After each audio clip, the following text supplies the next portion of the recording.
Hey everyone, welcome to this week's show. With me this week I have Corey, the GM of RoboWolf. Woo! Thanks for joining me, buddy. And me, your commissioner, GM of Team Ramrod. We have some interesting results. It was a tight week and a lot of matchups going into yesterday. Yep. And we have a little special presentation by Corey to get to as well, and of course, preview for next week. So let's get into it. Um, because Corey's hosting it this week, it's a little out of order than normal. So we're going to talk about not the first matchup we talked about last week in our predictions. Let's talk about RoboWolf, who's now 2-1 in sixth place after defeating the 0-3 Hero in 15th.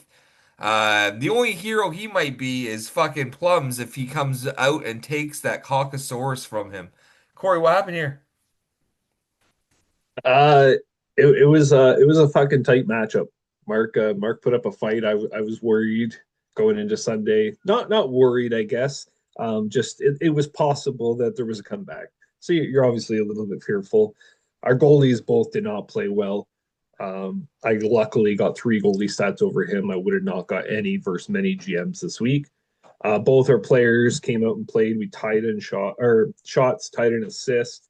Uh, we were tied in power play points on Sunday as well. I ended up getting a few though more, but it was a really close matchup. His 17 goals, 26 assists for him, plus 19. Um, Only one game winning goal on 17 goals. Pretty unfortunate for him. Um, yeah, a good matchup. He should not be 0-3 in my opinion. Um, Lucky to squeeze out a win there, to be honest. Man, like Celebrini has been hot for him. He's having a great year on a bad Sharks team. Of course, like that's a player that he wants to keep. He's got to keep it. 5 goals, 5 assists on the week for him. The like he's 18 on shots. fire. Like I think he has 15 points through I think 9 games, something like that. Like it's you know Yep. good on him. It's good for his long-term franchise here. Tough loss for him, but I think this was the result that we kind of expected was you to come out on top, and that's not a bad showing of him at all. He took you to the limit, and who knows? Who? Let's see what else he does the rest of this year. Yep. Team Ramrod 3-0 in third place after defeating the Shifley Tower, who's 1-2 in 11th place. Tell me about this one, Corey. Another one coming right down to the wire, right? You're, I know you were fearful at one point that you weren't going to even be able to squeeze it a win. So I was kind of surprised to see later on in the day that you were ahead. But 5 goalie stats for you really carried the way. Your players only 65 shots, so not a lot of offensive production compared to him. That was really the only category. I mean, that and Pims, he blew you away. But some good, really tight categories other than that. Uh, yeah, that's a tough one. Uh, there Almost was squeezed to tie. there was a few things out there that played a factor in this matchup. At one point in the week for Wednesday and Thursday, I had 6 injured players on my roster, which would hurt my shot output, obviously my blog, all that stuff, right? Uh, Mm-hmm. Luckily for me, by the weekend, Marcia So came back, Riley came back, Kreider's still out with illness all week. Like, how fucking sick are you, bud? Um, Sick of the Ducks. yeah, he's disgusted in Anaheim. But those injuries did play a factor. But in the end, I made some good moves. I picked up Neighbors on Saturday, who got me 2 goals. Uh, Ironically, he's out now after saying he had 4 games. He went out this morning for some reason. Like fuck, he better not have caught anything from Kreider. Bobrovsky came up huge for me with a shutout on Saturday. Those were difference makers, and it came down to hits essentially. He stacked his roster with hits on Sunday. He made all three of his ad drops to pick up guys who hit, and then even traded for one because all of a sudden after he picked up Foligno got hurt or went out, and he Yeah. traded for another hitter. and he tried to make a trade for another hit last minute, another hitter last minute. We did the math because he told me who he was looking at afterwards, and it wouldn't have made a difference. Fortunately, that it wasn't really impactful. He would have picked up Ratty, who only got one hit, and I still would have won by 4 hits, based on my boys showing up there on Sunday. That's Martian. So Martian so Yeah, finally played for me and picked up like 4 hits on Sundays. So. I think he had five. Yeah, Yeah, so that was a factor. That was the guy I was missing all week into the previous week. So it was a close matchup, closer than I would have liked. But I'm just one glad goal. to have weathered all the injuries, and my team is healthier now. Still not healthy, but healthier. Reinforcements are on the way for all the Ramrod fans out there with Hyman due back next week. So that'll be good for McDavid Yeah, and you. and me, since he's taking up a dead roster spot right now. Yeah, But good week, Derek. Um, but the better team won. Jager Bombs 1-2 in 14th after losing to China number 8, who's 1-2 in 8th place. What happened here? Travis won. I mean, I'm speechless. I don't really know what to say. Um, I think it was his Habs. he blew the Braden bye week up. I think he got offended by us saying the Travis bye week, and just took it out on Braden. Nice to see. Seeing if anyone really stood out for me. Had a couple of guys, a few guys with 5 points. Peterson is his buddy, Demidov, Hudson, Malkin, uh, goalie Salovs was really the best goalie. Askarov did not do great. He took three goalie stats, seven player stats, a lot of close categories. Actually, a bunch were far off. Like this wasn't really much of a contest. There was no way there was a big Nick comeback coming here.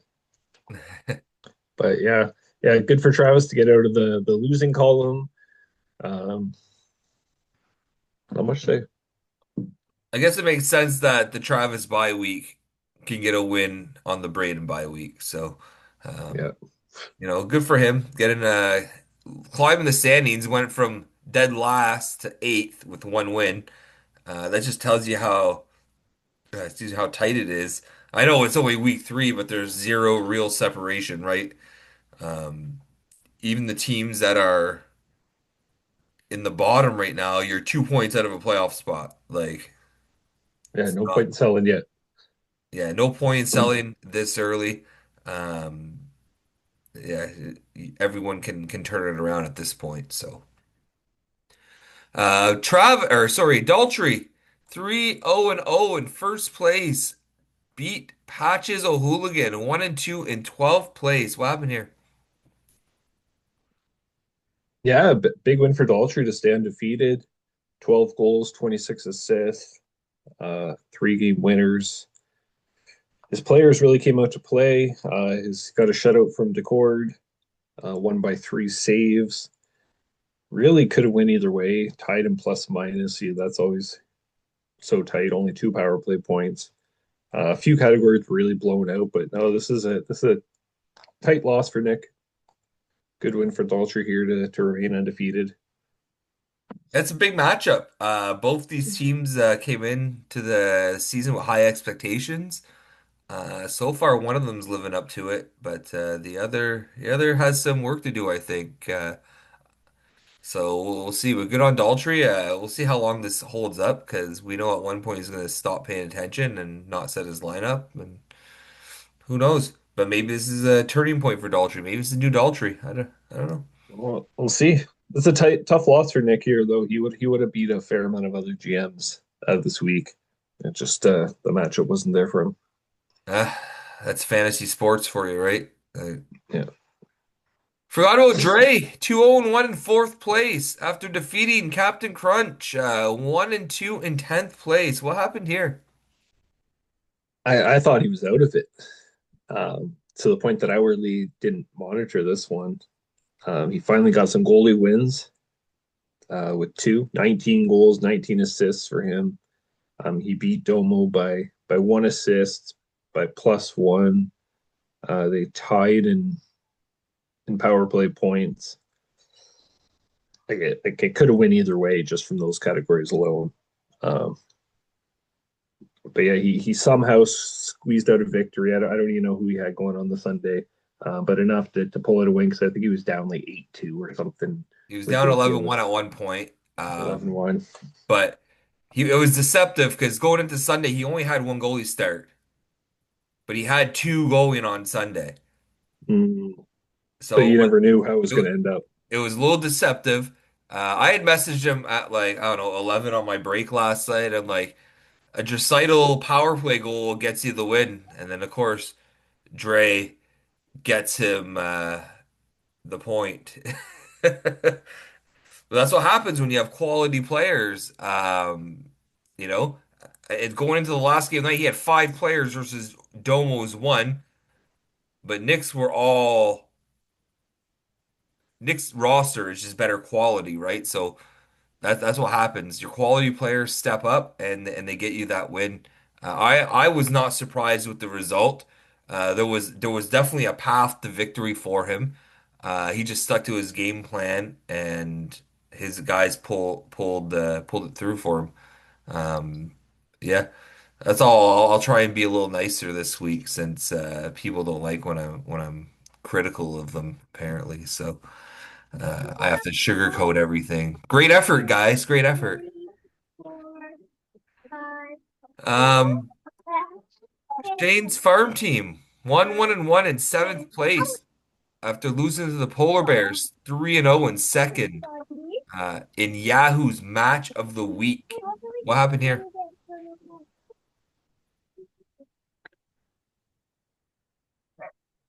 Oh, I can't hear you. Still can't hear you.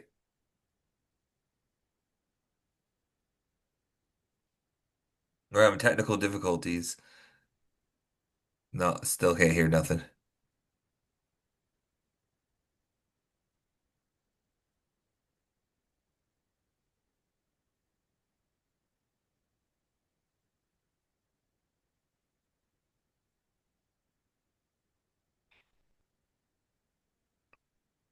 Robo Wolf needs an upgrade. Can you hear me now? Yep. Yep. Oh, wow, there we go. All right. So what were we talking about again? Oh, Yahoo's match of the week here. Sean here against Kyle. Kyle coming out with a strong start to the season, but could not beat Sean. A lot of close categories here. Their goalies did not come out great. Lots of starts between the two of them, but not quality. Their player stats weren't great. Sean squeezed out a win here. He beat him by +3, two PIMs, two power play points. Kyle only won by one shot, so four blocks. Really could have win either way. Um, for two of for the match of the week, they didn't really show up. I'll say that. Oh, big one for Sean, staying undefeated. That feels good for him after last year almost winning a Golden Cock, and even Plums being this off to this start after winning the Golden Cock.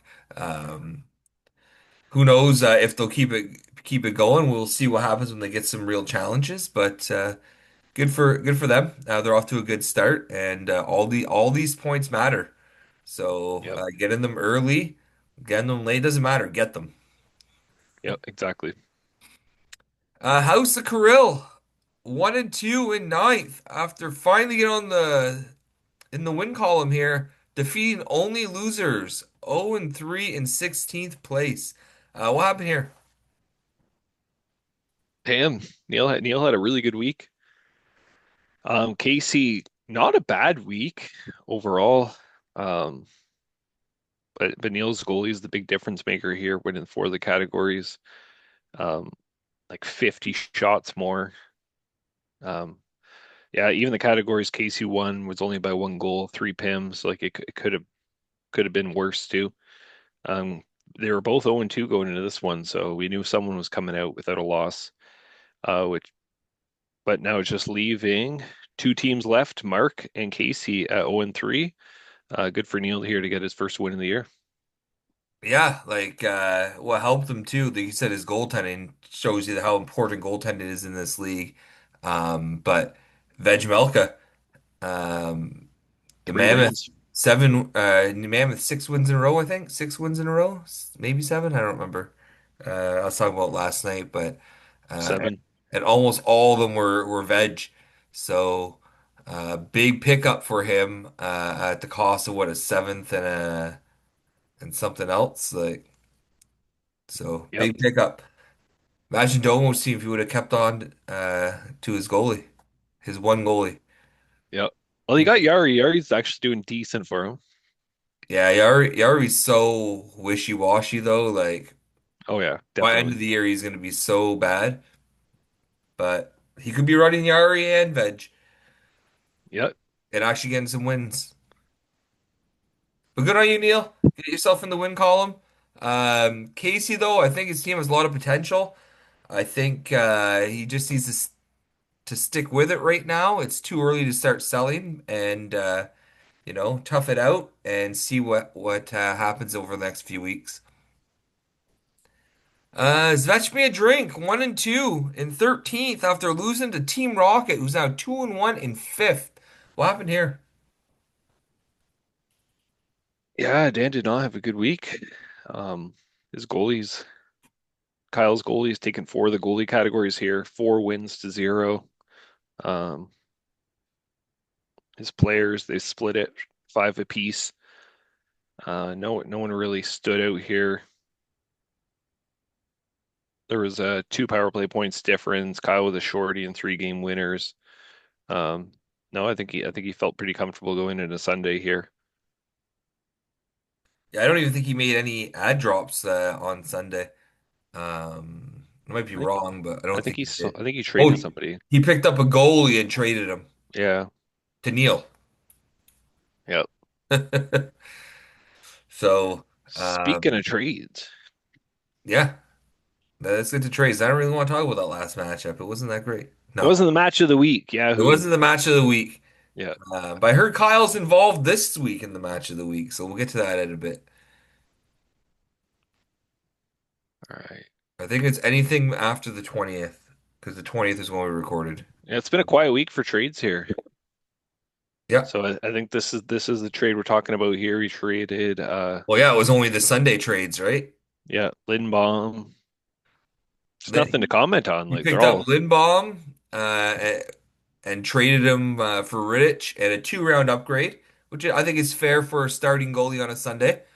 Uh, you want that win? No problem. I'll get a two-round upgrade, especially late round picks, right? yep, This is the trade I was talking about. Foligno, he picked up Foligno yesterday. Then during the day, he went day to day. So he traded him for Lawson Krause in a one pick upgrade, trying to get more hits. Uh, Derek really focused. He doesn't pay too much attention early season, but when he plays me, he fucking pays attention all week. And he was on it yesterday. Great effort. And then you got what Primo. It ended up being for Soderblom. yeah, going to Mark for a 1 round upgrade. Yeah, That's yeah. it. So yeah, no real trades, just a No. couple ad drops. So let's get to your little project here. What happened? Tell me about this. I'm curious. Yeah, I just I wanted to kind of take a deep dive into goalies. I think it's pretty interesting the price we pay for goalies. So kind of want to look at what has kind of been the change points for different teams' goalies throughout the year. Don't look at all the keepers, and then kind of look at who are the newer goalies that are coming in and how are they acquired. So go kind of team by team here. We'll start with Sean, just random list, no particular order. I think it's crappiest first. So I'm not going to really comment on first year because it was really just the first 5 picks we labeled as keepers, but it was the regular draft. But from early on, Sean's always been pretty good at keeping goalies for a longer period of time. So he ran with Debnick in Luongo for a couple seasons before switching to Jake Allen for a couple more years. He then acquired Connor Hellebuck and ran with him for 6 years. Through that, he had Jordan Bennington for a few years, picked up Fleury and then Gustafson, and now recently moving to the Washington duo with Kemper and Lindgren, and then Thompson and Lindgren again. Yeah. A lot of moving pieces there. Actually, it looks like a lot of new keepers through the years, but I feel like he's one of the guys who kind of keeps his goalies a little longer too. You know, it's funny though. Dubnik, I traded for him from Sean. Hellebuck, I traded for from Sean.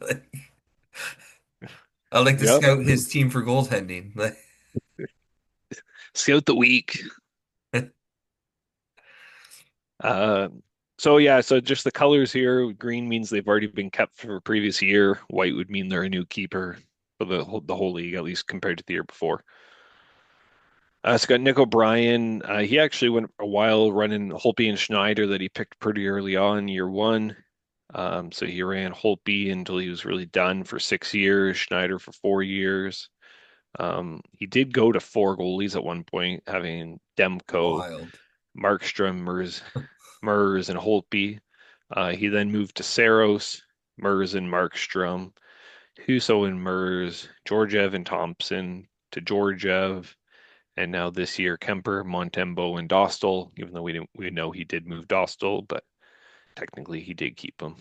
So for a guy early half of the Scorchers year, he career or like league, he's really ran just the two goalies, and now it's just been a rotating crapshoot after that. Like he can't find stability once he got rid Yeah, of once those other two fell off, right? So he's been yeah. struggling with that since. Well, he had some pieces. It's just not maybe not at the right time, right? Yeah, Georgiev that kind of happens a fell lot. off and went nowhere quick, right? But I do like Montembeault, and Kemper. We'll have to see there. So moving over to Neil, who only kept one goalie for 4 years straight. I was kind of surprised by that.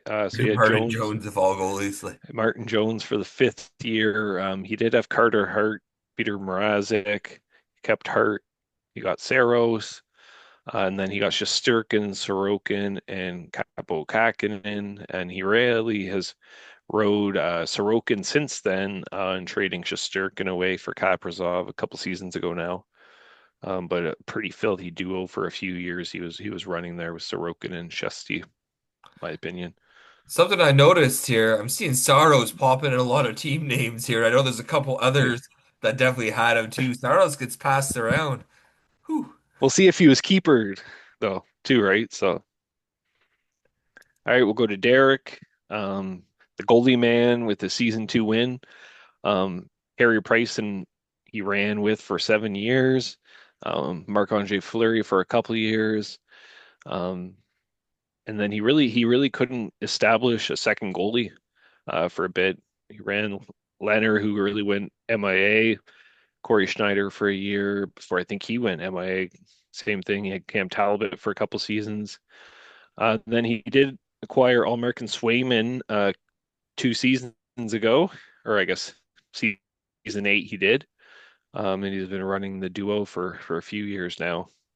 Pretty strong duo there for him. But he had a few years of really roughness, and then turned it around pretty quick with the goalies. Yeah, because he had real good stability early on, and then he's found it again, and he has really good stability again. So Yeah, here we go. Shane ran Ben Bishop the first season, keeping Jake Allen for season 2, switching to Dubnik and Quick for a few years. Ran Dubnik for 3. Took Grabauer from me for the 1 year. Didn't keep him for very long. Then Kemper and Grabauer, Kemper and Varlamov, Kemper Anderson, and then, as you said, switched to Hellebuck, and now thanks to Travis Hellebuck and Bob for 2 seasons. cycle through my goalie keepers quite often. Well, you trade them for established goalies though, right? So it's not like I'm there's a always moving whole them lot for another of goalie. risk. Yeah. That Go season Nick one Sose, keeper who was did a mistake, though. That should have been Vass. I should have kept. here. Yeah, Yeah, that's all right. Nick says thank you. yeah. I also had Draisaitl that I year. mean, I mean, it worked out well for you. It did. So, so we go to Nick Sose here, who didn't draft a goalie in the first 5 rounds. Only kept Cam Talbot in season 2. That's another guy who's kind of floated around team to team. Then he did get uh, Vass in season two, and he was a keeper for season three, and he's been running him ever since. So 9 years straight. And he did keep Cam Talbot for a few years here. Otherwise, he did only go with Vass for 4 different seasons here. Um, Gibson for one of them, Saros with them for another, and then Blackwood recently acquired near the end of the last season. Anything you want to say? No, no, it's he had an interesting strategy holding on to only one goalie for a while. It worked for him because he had four really good forwards with it. Um, but I think when I Yeah. was talking to him about it, like last season or season before, he was just like he got tired of scrounging for a second goalie, so he decided to start keeping a second goalie. Yeah, well, and Basket just isn't going to carry the load forever, right? So Mhm. go to Plums here, who drafted Tuukka Rask pretty early on. Traded him away that first season to moi. Um, and then he had Mike Smith and Halak, Steve Mason and John Gibson. He did get Tuukka Rask back, ran it with John Gibson for a few years. He had Bobrovsky, he had Anderson, he Markstrom for a couple of years, Cam Talbot again. There we go, we'll call him. Binnington, Demko. So now currently just running Demko and drafted the other goalie, Lankinen, pretty early on in this year's draft to run that duo. Some interesting. He's always had some solid goaltending. Like For the most part, yeah. Kind of here, Anderson, I guess. Here you can he kind of was on fire that question, year because that's the year everyone got mad that he traded him to me. oh yeah, but yeah, I know his goalies have always been fairly decent. Go to Mark here. Obviously, it wasn't Mark the whole time, but Yeah. started with Ryan Miller and then Frederick Anderson here for a while. Um, Varlamov and Korpisalo, season two and season five. John Gibson, another guy who's been moving around a lot. Tristan Jarry. So this is where Mark started to put his touch on the team. You can see the Pittsburgh fanboy here, Tristan Jarry, and then Samsonov, Wool, and now he's running the Toronto duo for the last couple of years. Yeah, that's it's hard to say talk about this team because like there was so many GMs to this team, right? So, you know, Yeah. I'll just, Let's see, I when did could, Mark come in? Mark came in 2021. yeah. So 5 years ago now. Well, So enough. That's it. Yeah, right. We're in Jari left I think he won a cup here, he and then that's it. kind of faltered after that. Here, Just so Freddie you know, we Anderson have moved about again. 5 minutes left in part one. Sounds good. I'll fly through the rest here Well, you can take if your I need time. We to. could just pick up in part two if we're not done. That's all. Yeah, I got enough teams left here, I guess. Hey, we got Braden, season one, Frederick Anderson, then ran Pecorine for 5 years. As he should. Like Yep, rename was great. yeah, and he ran with Marc-Andre Fleury for 4 of those. Wasted to an unactive GM, really. Well, he Um, was active back then. Not as much as he That's is. this is when he fell off, is when his goaltending fell off, and then he just kind of disappeared. Yeah. Um, he kept Kevin Lankin in season seven, his only goalie. Season eight, he kept Jake Ottinger and Jack Campbell, and he's been writing Ottinger ever since. Go to Daltrey, who didn't draft a goalie in the first five. The fanboy Ottawa running Craig Anderson for 4 years. Ran Robin Leonard for three. Brian Elliott in season two. Aaron Dell season four, and then switched over to Dubnik, Grabauer, Saros for a couple of years. Then Grabauer again, Kochetkov, Decord, and then this year Gustafsson, Decord, and Bennington. Bennington's since traded, but a lot of different names there through the years. Yeah. Outside of the first, you can see where before we started really making a ton of trades. Goaltending's tough though. If you don't have those top goalies, like it's easy to cycle through them because you're looking for stability, and that could Oh change year yeah. to year, right? So, Oh, we haven't got to Travis yet, so we'll yeah. see. We'll see rotation.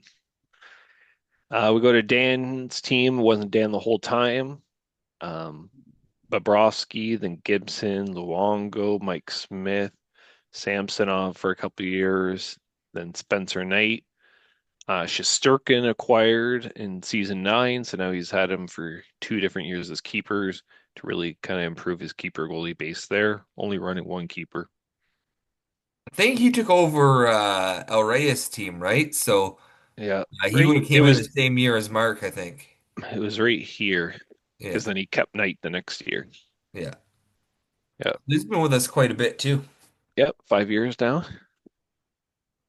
Go to Travis. Here we go.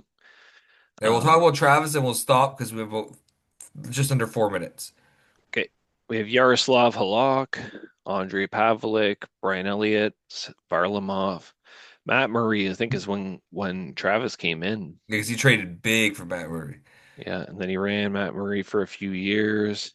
Acquired John Gibson, and then he went to Demko and Hart, then Demko and Binnington, and then Demko and Skinner, then Skinner and Bobrovsky. Last year going to Askarov, and now adding Dostal to the mix for this year. A lot of rotation here, a lot of big names he's had throughout the year, but uh He was never, competing for a lot of those years, though. It's just yeah, his team just wasn't at the top, but he was in the mix, you know? yeah. None of these goalies were really like they're obviously number ones, but not like franchise goalies, right? Yeah. I think No I one think now he has some franchise goalies in the making. They just got to get there. They're still young. see how long, right? He traded Bobrovsky away, who's had a good season for you. Yeah, yeah. Might be the best goalie out of the mix here. Bob's has been really good for me since I acquired him. Yeah. And that's it though. He only has to be okay on a Florida team because Florida is fucking stacked. And not even healthy. Yeah, not even healthy. Like, all right, we got 2 minutes, so let's stop part one here, and we'll come back for part two, boys. Sweet.